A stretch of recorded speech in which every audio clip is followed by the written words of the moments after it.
সাফা মার দিছে ভাই, সাফা মার দিছে পাকিস্তানের বোলারদেরকে, স্পিন বোলারদেরকে একেবারে আরব আমিরাত যেভাবে চাপা মার দিছে, জায়গায় জায়গায় জায়গায় জায়গায় জায়গায় জায়গায় ভাই দাগ, ডোরা কাটা দাগ, ডোরা কাটা দাগ, সীতাবাগের মতো আপনার বানায় ফেলছে।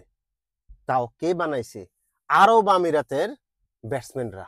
চিন্তা করেন, সাইম আয়ুবকে সাইম আয়ুবকে পর পর 2 বলে 2টা যেভাবে ছক্কা মারছে, আয় মাসুম বাচ্চা তো, আমিরাতের প্লেয়ার হচ্ছে মাসুম বাচ্চা। তারা যদি পাকিস্তানের এই অলরাউন্ডারদেরকে মারে, এই যে নামাজকে মারছে পরপর 2 বলে 2টা, আবার সাইম আইবকেও 2 বলে 2টা মারছে, কিন্তু ম্যাচ জিতছে পাকিস্তান। কিন্তু যেভাবে মানে জিতার দরকার ছিল আরব আমিরাতের সাথে, ওইভাবে ম্যাচটা জিততে পারে নাই। আলোচনা করব পাকিস্তান বনাম আরব আমিরাতের ম্যাচ নিয়ে। সাদাকে সাদা, কালোকে কালো বলিব, সাদাকে কালো, কালোকে সাদা বলিতে পারিব না, আর আইসক্রিম ব্যতীত কারো পা চাটিতে পারিব না। Hello viewers, it's me Roni bro, welcome to another new video. কথা বলছিলাম পাকিস্তান বনাম আরব আমিরাতের ম্যাচ নিয়ে।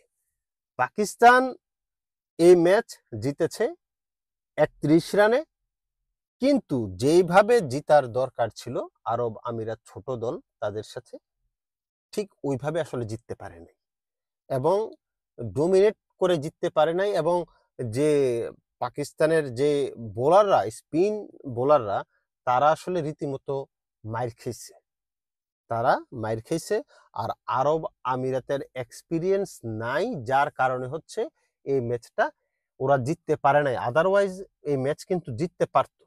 আমি পুরো খেলাটাই দেখছি, ওদের এক্সপিরিয়েন্সের অভাব। কোন মুহূর্তে এসে হিট করতে হবে, কোন মুহূর্তে একটু উইকেট দেওয়া যাবে না, একটু ধরে খেলতে হবে, ওই জিনিসগুলো ওরা আসলে এখনো ক্যাপচার করতে পারে নাই, গ্রিপে আনতে পারে নাই, যার কারণে আসলে ম্যাচটা হেরে গেছে।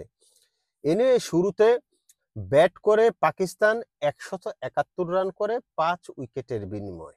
রান খুব যে কম করছে তা না, আবার খুব বেশি ভালো করে ফেলছে তাও কিন্তু না। এই পিচটাই আপনার 180 190 এরকম একটা পিচ, সেখানে 171 রান করছে। সবচাইতে যে জিনিসটা ওদেরকে স্যাড দিবে, যে জিনিসটা ওদেরকে আপনার ভাবাবে বা চিন্তিত করবে, সেটা হচ্ছে ওদের টপ অর্ডারের ভিতরে যে ওপেনার ব্যাটসম্যানরা, ওরা রান করতে পারতেছে না। যেমন এই ম্যাচও শিবজাদা ফারহান মাত্র 16 রান করছে। শিবজাদা ফারহান ফর্মে নাই। এটা হচ্ছে পাকিস্তানের জন্য একটা মানে কি বলে চিন্তার বিষয়। তারপরে হচ্ছে আপনার যে সাইম আয়ুব, সেও কিন্তু ফর্মে নাই, মাত্র 11 রান করছে। এই যে 16 আর এই যে 11, এই ওপেনার দিয়া এশিয়া কাপে আসলে খুব বেশি মনে হয় না জুইথ করা যাবে, খুব বেশি ভালো করা যাবে বলে আমার মনে হয় না। এনিওয়ে, কিন্তু ফাখার জামান কিন্তু ঘুরে দাঁড়াইছে।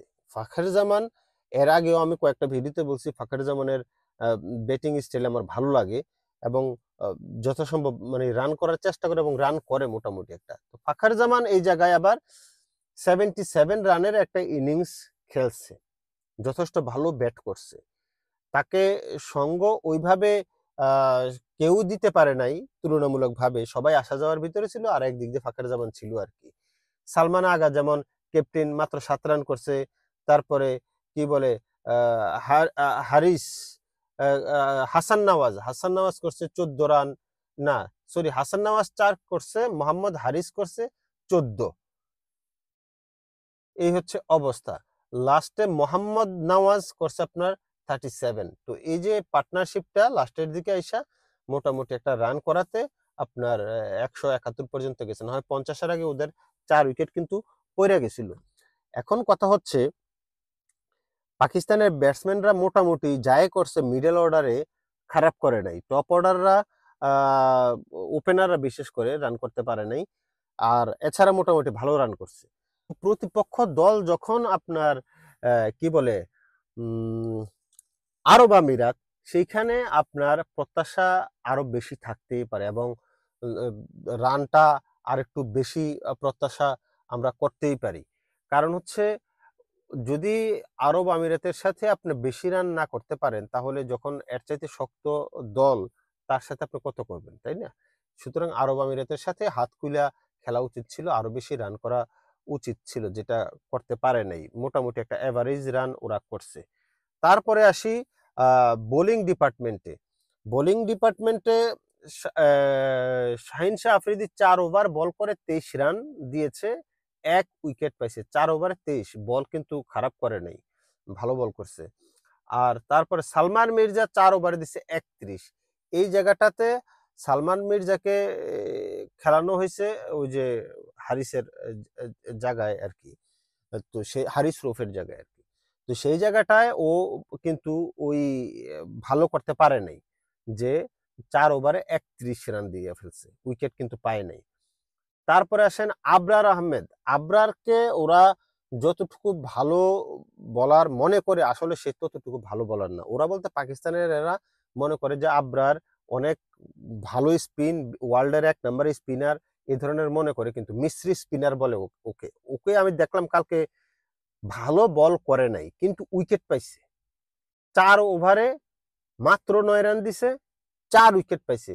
ওর আপনার দেখলে, পরিসংখ্যান দেখলে মনে হবে যে অনেক ভালো, 4 ওভারে 9 রান, কিন্তু আবার 4 উইকেটও পাইছে। কিন্তু খেলা আমি দেখছি আসলে ওই রকম তার বলে কোনো টার্ন ছিল না, কোনো সুইং ছিল না। ওই প্রতিপক্ষ দল আপনার রানের দরকার ছিল, ওকে আনে হয়েছে মিডল ওভারে, রানের দরকার ছিল, মারতে গেছে, শুধু ক্যাচ আউট হয়েছে। এছাড়া আবরারের বলে কিন্তু আমি সুইং দেখি নাই, বলে টার্ন দেখি নাই, কিংবা আর্ম বল যেগুলা, কিছুই দেখি নাই। অনেকেই বলতেছে, দেখলাম যে রমিজ রাজা, বিশেষ করে রমিজ রাজা কেন চামচামি করে, আমার এটা মাথায় ধরে না। রমিজ রাজা ভালো একটা ক্যারেক্টার হওয়া উচিত ছিল, সে এত আগের এত ভালো প্লেয়ার ছিল, তার ক্যারেক্টারটা কেন যে এমন আমি সরি বুঝি না। কারণ সে যখনই আবরার আসে তখনই বলতেছে কি ওয়ার্ল্ডের অন্যতম মিস্ত্রি স্পিনার চলে আসছে, এখনই পাকিস্তান হয়তো কোনো কিছু করতে পারবে, ব্রেক থ্রু দিতে পারবে। আরে ওয়ার্ল্ডের 1 নম্বর বলার কিসের 1 নম্বর, ও মিস্ত্রি স্পিনার? ওর বলে না আছে টার্ন, না আছে গুগলি মারতে পারে, না আছে কি বলে, কোনো কিছুই তো নাই। কিন্তু ওর বল হচ্ছে রড বল, সোজা, একবারে সোজা মারে। এটা ব্যাটসম্যানরা মনে করে যে লেগ ব্রেক করবে, অফ ব্রেক করবে, আসলে কোনো কিছুই না, বল সোজা যায়, দেখে শুনে মারলে ওরা মারা যাইতো। বাট ব্যাটসম্যানরা উপরের দিকে উঠে মারছে বেশি, যার কারণে আসলে উইকেট পড়ে গেছে। তো আবরার আহমেদ 4 ওভারে 9 রান দিয়ে পরিসংখ্যানে যথেষ্ট ভালো বল করছে, পরিসংখ্যানে তো 9 রান দিয়ে 4 উইকেট পাইছে। এবার আসেন ওই যে নওয়াজের কথা বলছিলাম, যে বেদহম কেলানি খেয়েছে, 3 ওভারে দিছে আপনার 30 রান, 3 ওভারে 30 রান দিয়ে 1 উইকেট পাইছে। এই যে নওয়াজ আপনার 2 বলে 2 ছক্কা মারছে ভাই, কঠিন টাঙ্গাই লিছে একবার, 6 কি 6 ডাউন দিকে টাইসা একবারে লেগ স্টাম্পে ফাটাই লেছে। তারপরে আসেন এই যে কি বলে সাইম আয়ুব, এরা আসলে ওই রকম অলরাউন্ডার না। পাকিস্তানের যে অলরাউন্ডার গুলা, ওই রকম ভাবে আমি অলরাউন্ডার বিবেচনা করি না, কারণ তারা আসলে ওইভাবে দলের যে 3-4 ওভার বল করে দিতে পারবে এরকম কিছু না। যেমন সাইম আয়ুব 3 ওভারে রান দিছে 29, কোনো উইকেট পায়নি, এবং তাকে বেদম কেলানি হয়েছে। বেদম কেলানি কেন বললাম, কারণ আরব আমিরাতের মতো দল যদি তাদেরকে এইভাবে মারে, তাহলে অন্যান্য দল তো আরো বেশি মারবে। হয়তো অন্যান্য দলের তুলনায় যে 3 ওভারে 29 রান দিছে, ঠিক আছে, একদিনে হয়ে যেতে পারে, কিন্তু মার্চে কে দেখতে হবে সেটা, কার সাথে খেলা ছিল, আরব আমিরাতের সাথে। তো আরব আমিরাতের সাথে তো আপনি আরো ভালো বল করা উচিত ছিল। এনিওয়ে 171 রানের জবাবে আরব আমিরাত 140 রান করতে পারছিল 7 উইকেটের বিনিময়। ম্যাচ হেরে গেছে ওরা 31 রানে, আরব আমিরাত।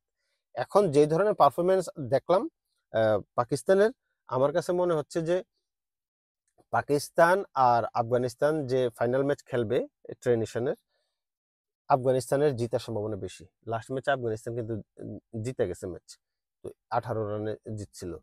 তো এই সামনের ম্যাচেও আফগানিস্তান জিতার সম্ভাবনা বেশি। আমার কাছে মনে হয় পাকিস্তান আফগানিস্তানের সাথে হেরে যাবে। দেখা যাক, আপনি আপনার মন্তব্য মতামত জানাতে পারেন।